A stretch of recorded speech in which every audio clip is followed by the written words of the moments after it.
Hello everybody, welcome to RaizUp Sweden's panel discussion this month on diversity, equity and inclusion in travel. Our fantastic panel today includes Jason Dunderdale, Head of Sales UK at Free Now for Business, and he is also on the supplier board as the Director at ITM as a volunteer. We've also got Jessica Sharp, Director of Sales, EMEA at Reside Worldwide. And also we have Laura Choules. During the day, she's the Director of Travel Industry Partnerships at Global Hotel Alliance. And outside of her role, she's also volunteering as the co-leader of the GBTA Ladders mentoring program. My name is Evelyn Hamilton, and I am the co-chapter leader of RaizUp Sweden, together with the lovely Marjorie Sundström. So for those of you who don't know, RaizUp is a global community for the hospitality and travel tech industry. It's a personalized career platform where members aim to inspire, empower, and elevate one another. Marjorie and I joined forces earlier this year to launch the RaizUp community here in Sweden, and we want to bring our industry closer and highlight great people, retain the talent, and even through these difficult times at the moment, bring everyone together. We also have RaizUp chapters all over the world, and it's a really inclusive community. You can find out more on weraizup.com. From our earlier panel discussions on leadership, social media, and the importance of community, we found ourselves constantly coming back to the common factor, which was diversity and inclusion. So that's why we decided to do a bit of a deep dive on this month's discussion just on that. The importance of diversity, equity, and inclusion is a really important thing for today. And it helps us to look forward to a better tomorrow. So I'm going to hand over to Marjorie, who normally would do this introduction, but she's far better at it than I am. So she's going to give some housekeeping rules for the day. Marjorie. Thanks, Evelyn, and well done. You're doing a great job. So I'm just going to go through a few housekeeping points for today. You're going to be muted when you enter the room, but you're more than welcome to ask questions to the panel here on the chat or raise your hand. And when you do want to talk, just click on the microphone icon at the bottom of the bar to mute or unmute yourself. You can also choose to have your camera on or off. Please mute your microphone when you're not speaking to help minimize any interruptions. And when the panel is talking, please write in the chat box and let me know if you can't see or hear something. You're welcome to use the chat box throughout, and we will keep track of this, and we'll have some time at the end for questions. Please note that this session is being recorded and will be later published on RaizUp's YouTube channel.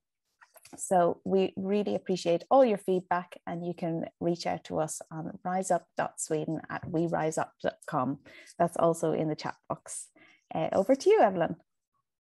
Thanks. Let's dive right in then. So as you saw in our RaizUp website and also in Instagram and a few other places, we've got a great video of Debbie Verdi, who is used to be the head of DE&I within the RaizUp community, and she gave a really simplistic and perfect way of explaining what DE&I is, which is that community is made up of a diverse group of people, and inclusion is how all of those people work together. And of course, the equity element is the starting block that everyone's on the same level and has the equal opportunity to move forward. Now, I and my team mates within the GBTA Ladders program were able to work together on this. And Laura, you're the co-lead of that GBTA Ladders program. So I was just wondering if you could explain a little bit more about it before we start diving in, and the benefit of joining. Yeah, thanks, Evelyn, and thanks for having me today. It's great to be here to speak to you all. So GBTA Ladders is a community across the world of people that come together for a mentorship program. So Jess, Jason and Evie were all part of a team that was put together this last season within the program. The program runs from convention to convention, so usually from the summer through till May. Just with the changes of what happened last year and into this year, our seasons have still kept the same. So from this season will be November kickoff all the way through till May next year. So that's what we're currently looking towards. But Jess, Jason and Evie were in last season, which ran from last November through to just this May, where we've just finished. It's all about coming together in a team. So we put together people based in North America and across Europe into teams of around 6 people called mentees. We assign mentees an alumni advisor, who's someone that's been in the program for many years and been through as a mentee. And we assign them a mentor. And that mentor has been in the industry for a long time. Normally is very well known within the hospitality sector and is someone that you perhaps look up to or would love to speak to, and you have the opportunity to build that relationship with in your team. Evie, do you want me to just carry on going, or do you want to ask me anything? Yeah. Just keep going. Okay, so last season we looked at our topic, which was connecting the future of travel and being the advocate for the hospitality industry. And our keynote speaker was Leslie Andrews from JLL. She's the travel buyer there. And each season we allocate a keynote speaker to talk about a topic and give the teams food for thought to then create a project on. There is no right or wrong answer with our projects, and each team can interpret the subject matter expert, so Leslie and her presentation at the start of the season, in their own way. And the idea is that you come together as a team and you create a project. It can be, you know, we've had development of an app, we've had development of a website, we've had just a presentation around what you can do in the workplace, for example. It's really open into the interpretation of those team members to come together to that one goal at the end of presenting. You present virtually, so everything that we do within the Ladders program is virtually. So the teams come together in the virtual space, which we are all very very good at doing now, in places where you can get together. So if there are colleagues within your team that you can meet up, we do encourage get-togethers. We do facilitate London and New York meetups for drinks in person. But this last season, everything was virtual, and we'll continue to network virtually. So alongside doing a project, so from November through to May, you're working on a project with your final presentation in April.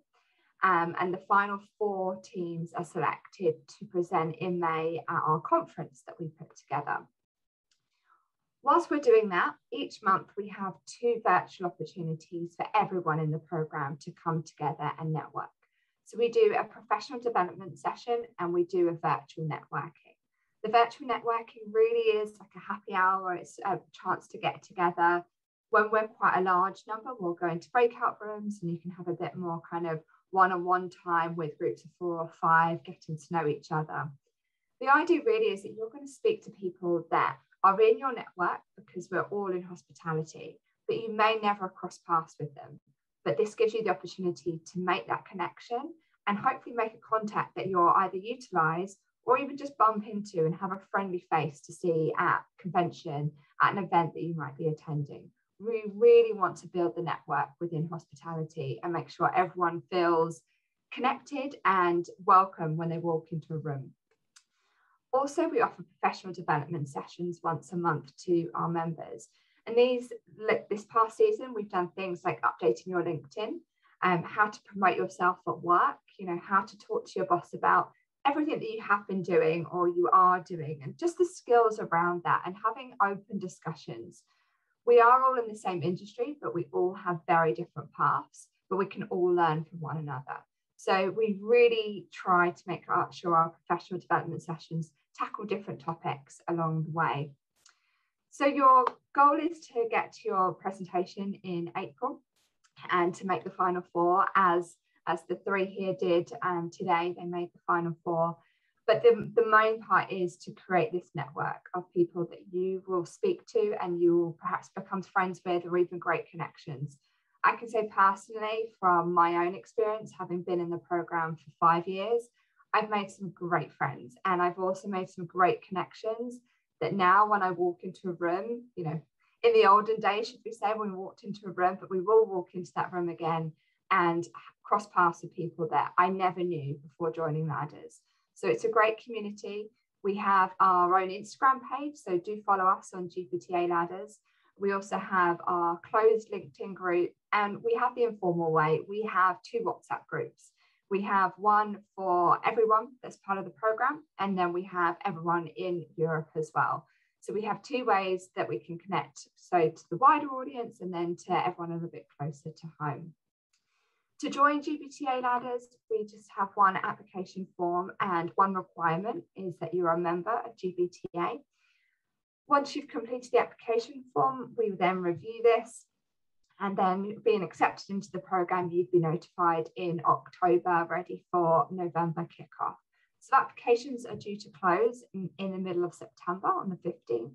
So if any of you are interested in learning more, signing up, we actually have an open house coming up in September. So I'll send a link to Evie and Marjorie to send out to you all in case you wanted to join our open house to learn more, and also my contact details in case you wanted to pick a conversation up offline. More than happy to have a quick chat, video call, conversation on email to tell you more about Ladders. But thanks for your time and letting me give an overview today. Great, thanks Laura. So as you now heard, we were all put into teams, and Jessica and Jason were put into a team with me, and we were called Team Emma because our mentor was called Emma, and Emma Wilson. She's the VP in Sabre of marketing. And as Team Emma, we all put together a presentation, and we decided to have a really deep dive into the subject of diversity, equity, and inclusion in the travel industry. So I just want to probably cast Jessica's and Jason's mind back a couple of months. Why was it important to us as a team to go into that particular topic? Thanks, Evie, and thanks for having me today. I think when we discussed initially the idea of connecting the future of travel after the keynote speaker, we all had different ideas about what the future of travel will look like in terms of technology and data, health and safety, of course, with the COVID pandemic going on, sustainability being a really hot topic. But what we understood was that the real crux of all of those topics were the people themselves. And we wanted to think about the people themselves who would be the travelers within a program. After a bit of research, we understood a few facts, things like 83% of women have felt a security risk while traveling for business.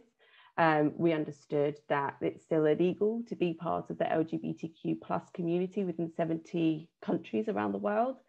So we thought to ourselves, we need to be able to provide guidance to travelers, and we wanted to create something which we could impart to travel managers as a recommendation or as guidance to say, this is how you could incorporate DE&I into your program without alienating people, and also be having a really inclusive nature. Great. So Jason, what else happened that what else did we do that really helped us do some more discovery? So again, thank you for having me on today. During the project, we so I mean, some of the stats that Jess you mentioned there, it was really important for us that we did some research in our own industry, so sort of travel and hospitality. Because it's very easy to solutionize thinking that we know what's going on because of what's going on with the wider picture, and there's that inherent bias inside you to think that actually, you know what, our industry is fine and we're okay, and you know what, we look after everybody and nobody kind of gets left out. So for us, it was really important to get that real kind of that real source of truth. So we developed a survey which we sent out to over 200 travel managers, and they were ranging across all regions, so the Americas, EMEA, and APAC. We got a good response rate. So we got nearly, just over 1 in 4 responded back, which is great. And there's a real mix across all the different regions as well. But what we found is that whilst we have, there is some strategy out there for, to increase diversity, equity and inclusion, there were only probably about 60% of the areas that we could identify were actually being looked after. So things like gender, race and ethnicity, accessibility, physical disability and LGBTQ+. There were lots of other areas that were left out and that weren't looked after. So looking at socioeconomic backgrounds, education level, whether you had caregiver status or anything like that. So yeah, whilst we saw that there were definitely some gaps there, we also found out that 18% of companies, and this is where where the industries where these organisations sit, don't even have a diversity, equity, and inclusion strategy at all going forward. And that was quite an eye opener, because again, you think that everybody is looked after. Whilst we saw some encouraging results, that 60% were in a planning phase, as Debbie said the other day in her snippet of the video, we now really need to push the needle. And there's lots of things that we have to actually do to empower and to help, these travel managers and procurement people to really improve, the diversity, equity, and inclusion within their policy and their program. And what do you think that was the most striking thing that travel managers could take away from this? I mean, someone who was going to, if they were listening to our presentation and they were someone who was, managing travel, what do you think that they could take away and perhaps put in place? I mean, what recommendations were there or guidelines that we came up with because of all of the discoveries that we found and the statistics that we found as well? Yeah, well, we produced a sort of some kind of policy guided document that was really split up into 3 separate areas. So we had policy considerations, we had supplier considerations, and then training and awareness as well. And under each of those, there were subsections. So, for instance, we had under policy considerations, having an accessible policy format. So, do we have a policy that's in audio format for visually impaired people, as an example? Some of the palettes that we use, are they friendly for people who are colorblind? Something I really suffer with. I struggle with all sorts of different colors, and it infuriates me when people put up charts and everything in multiple rainbow colors, and I have no clue what I'm looking at with that. But other things like security and duty of care. So solo travelers, is there additional policy guidance that we can offer them, giving them taxi allowances to support them?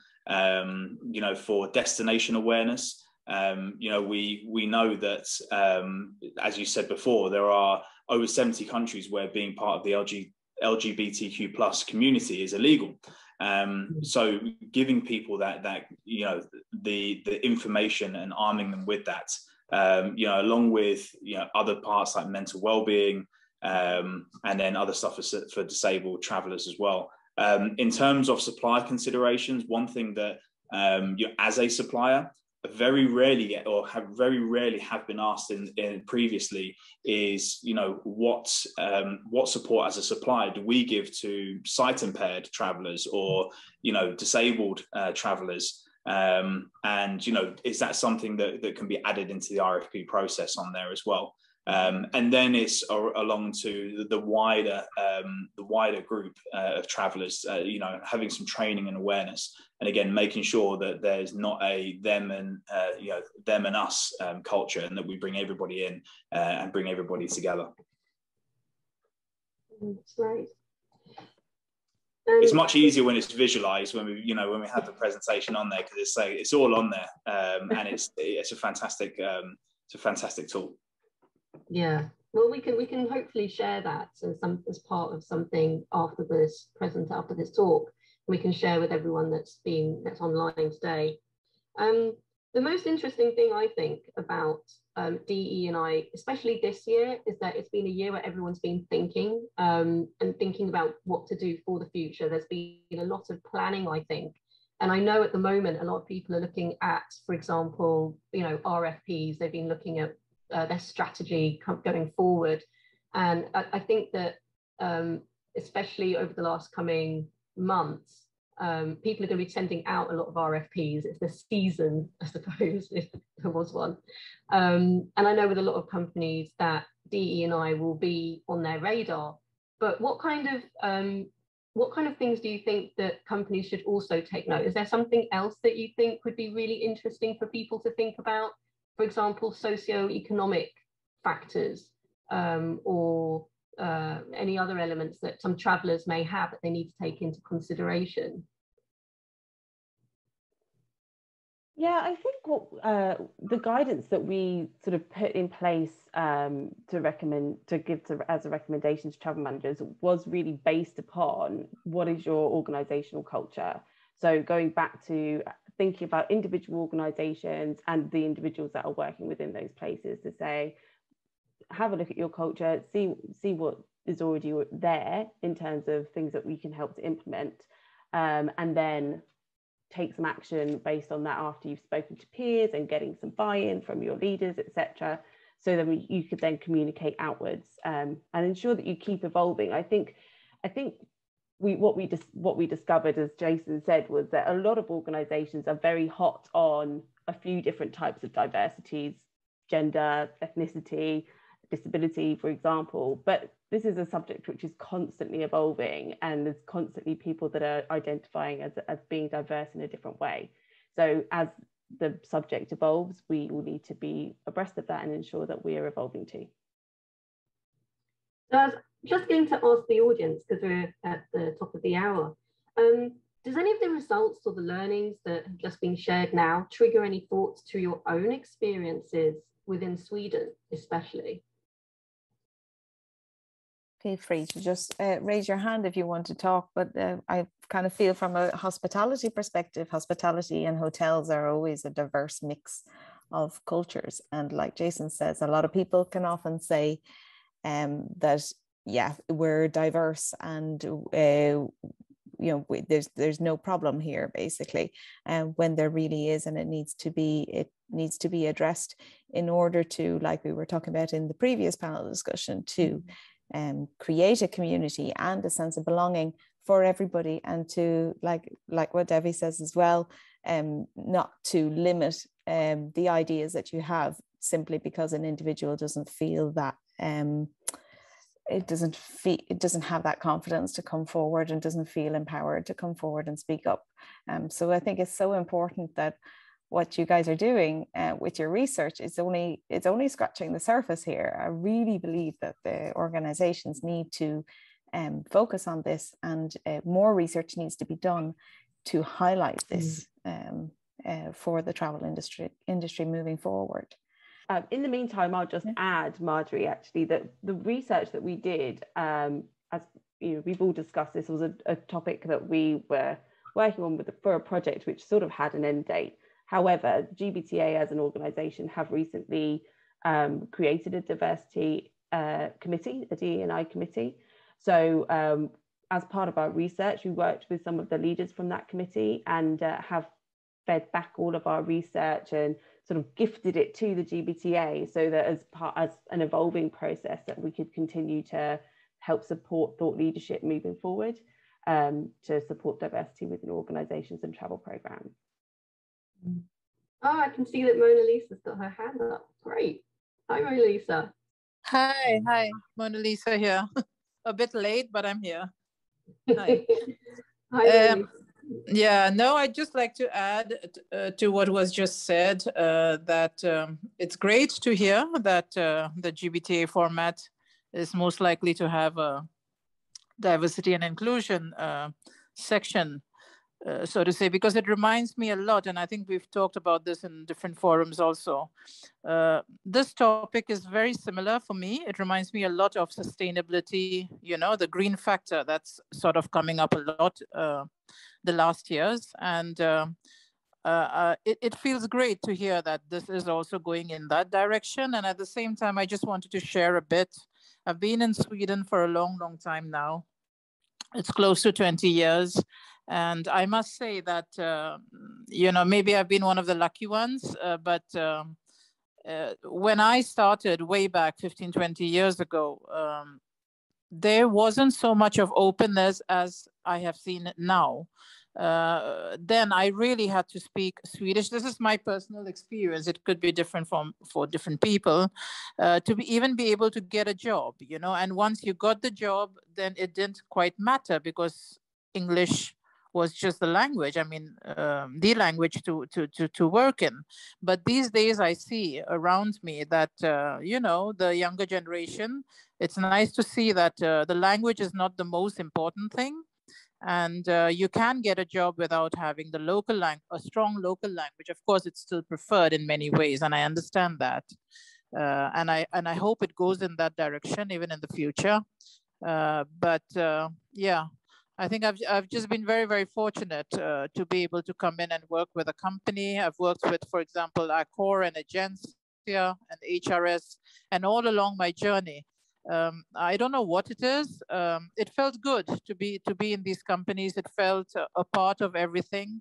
But what I must say is that there's a lot of sort of representation at my level. But when you go much higher, I wish that there was much more integration. And I don't just speak of color, you know, it's integration in every sense for all minority groups, etc. So that I'm yet to see, but it just feels great even that at that entry level and versus 20 or 15 years later, there has been some progress, but of course we can all do much, much more. And yeah, I just wanted to express that a bit. If anybody else wants to share their bit, I'd love to hear, because at least I've seen a change in front of my eyes the years that I've been here, how it was and how it is. So yeah. Oh, thanks, Mona Lisa. Thanks for sharing. We've also got Roberta, who's got her hand up too. Hi, Roberta. Do you want to share your experience within Sweden? Hi.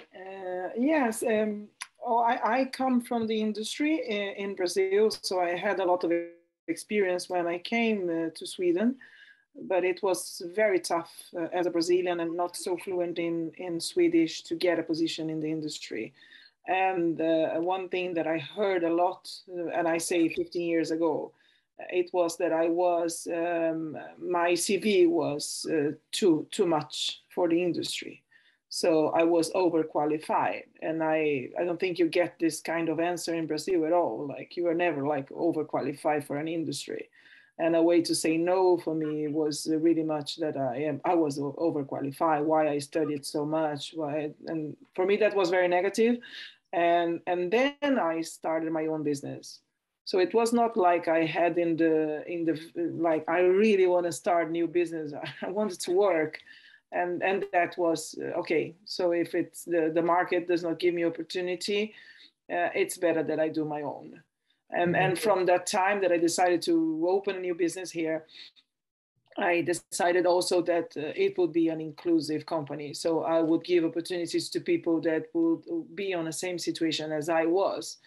And I have been working with other people from other nationalities that they were very able, but they did not get a chance in Sweden. So it's not only the hospitality. I still think it's a very closed market.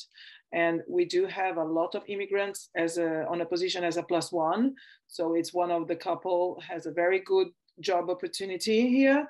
And then it comes one more that has a very nice CV and no opportunity. And this is very common still in our days. It happens all the time. Still a lot of people coming to Sweden, very talented, and zero opportunities for what they say here that statistically wait for 4 or 5 years to get a good job.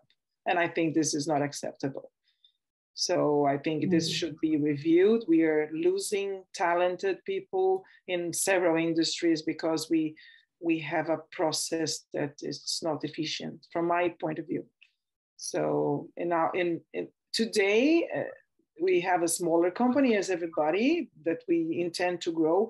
in the same position, but I also focus on diversity for clients. So we are specializing on giving blind people tours, and we are trying, understanding the Bliss method and so much of the accessibility to give opportunity for travelers from all spectrum.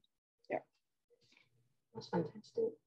That's a really important point, Roberta, that we are, I mean, travel is diverse. We're dealing with people here. People are individuals. Hotel guests are individuals and just as diverse as the staff are as well. So it does make you think, why is this topic only coming up now? What is it that's bringing that? What did you guys find anything about that from your project, or what do you think is it that's making people stand up and kind of take action now? I think there's a few things. I think the reason, what was contributing to our reason for focusing on it as a subject is that we'd seen in some of the research done by companies like ITM and GBTA that DE&I was becoming more popular almost. And I think it was Mona Lisa that said it reminded her of the sustainability movement a few years ago. And we heard that feedback from quite a few people. But equally, 2020, on a global scale, was just fraught full of really diverse, awful atrocities. Things like Black Lives Matter, things like Stand With Asians, things like Brexit and the US election, just showing so much polarization throughout our global community. We sort of took all of that as motivation, really, to think, what can we do to try and give back and to make people feel like individuals and feel like their voice matters and is heard. Very much so. It's continuing now, isn't it? Even within travel, I feel that it's quite political. It's a political point, but it's almost like just using masks in different countries. There's different rules in different countries. People have different beliefs when it comes to COVID, and it's very polarizing, but ultimately everyone needs to be heard. That everyone's opinion counts, and everyone needs to be able to feel that they can say, I'm not comfortable with this. And I think that's something that a lot of people haven't done in a very long time. In my view, I think the whole Me Too movement and Black Lives Matter has really helped people to say, I'm not happy, I'm not comfortable, I want to share the fact that I'm not happy or comfortable, and we can do something together about it as a community, because movements are people working together, and individuals, when they travel, they can also come together as a community with other people who are like-minded. There's quite a few organizations that have been created because they want to, within groups of travel, because they want to go and meet together. They're like-minded people, they want to travel together. So you have to cater for every individual and every single group. So I really do feel that. I think that another thing, just to add on to that, and I know we're over time, but the allyship is so important, and it's not just allyship for Black Lives Matter. It's allyship for the LGBTQ+ community. It's allyship for every community that people identify with. And we've now got to the point where actually we need a point of action. We need something to happen, and we can't just sit back and just think, oh, well, okay, somebody else will do that and it will happen for somebody else, and and we'll be fine. We absolutely all need to do something, and this is where it's a case. It's the same as sustainability. We all need to stand up and be counted for for everything that we do. And this is part of the reason that we kind of thought, well, let's tackle this, because there's lots and lots of talk, but there's not a lot of action. And the more people that create that action, again, it's creating that movement. And if we are, even if we have just given a small little part of effort and work towards creating some kind of movement, well then we've done our job. But it starts with everything we do in every single part of our day, and being an ally to all different communities. We're immigrants. But it just so happens that we're the white coloured immigrants, but that means that I have an allyship to everyone that comes in from another country. I feel for them incredibly. I understand how difficult it is to learn a language as you're older. When I saw people in SFE, I saw how difficult it was for people from Somalia to come over here. It wasn't just the climate, it was the people, it was the culture, it was the language. It's so difficult, and it still is for me. Can't pronounce my R's. So I really do feel that as a country and as a movement, this can be something that we need to pull forward. I just want to share again that I moved over. I was very lucky. I had a job here. BCD Travel, actually, all their locations, they work in the local language and business English. And because business English was pretty much predominant within the company, I was able to fit in, but also practice my Swedish. But there's a lot of companies that perhaps don't speak two languages. They're not, they're just speaking Swedish. But I do feel that they need to, there needs to be some help for the people to learn a language, to integrate, to assimilate and be promoted up. And everyone needs to help, pretty much. Mm. We have a comment from Rita as well, who is the founder of RaizUp, who's with us today. She says she wants to thank Jessica and Jason because of their work is so clear, how the different sub-industries within travel and how their approach to DE&I impacts the entire travel ecosystem. So well done, guys. This is really, really great stuff that you've been doing. Thank you. But we can hopefully share our presentation to everyone that's on this panel. We've actually also, I think we've got a video, haven't we? We've got a video presentation of about 15 minutes plus presenting to the GBTA in the finals. And that experience brought us together, didn't it, really? So without that network and that community, like I would never have met Marjorie or anyone else here. I wouldn't have met Jessica or Jason. So it's all about the power of bringing people together for, a common goal. Definitely.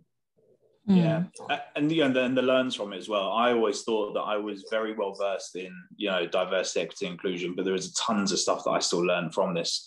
And we talked about the speed of change, of how everything changes, of how people identify themselves. It's very different now from what it was 18 months ago. And it's, as I said, there's a huge learn from it, and I'm very, very, very happy that I joined Ladders and that.